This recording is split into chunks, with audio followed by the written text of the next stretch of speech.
Ngayon ay kasama niyo ako sa isang bagong adventure, ang paglilinis ng aking sasakyan.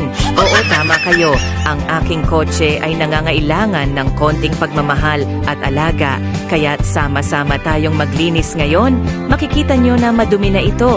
May alikabok, mansa, at kung ano-ano pang dumi na dapat nating tanggalin.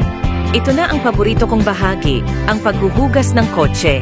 Gamit ang tamang sabon at sponge, siguraduhin na mabuti nating linisin ang bawat sulok ng sasakyan.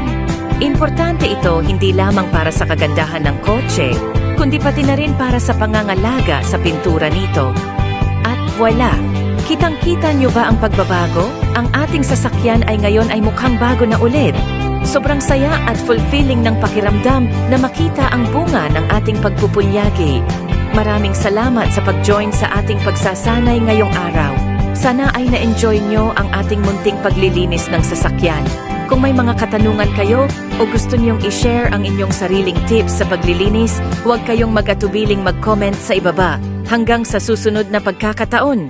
Paalam!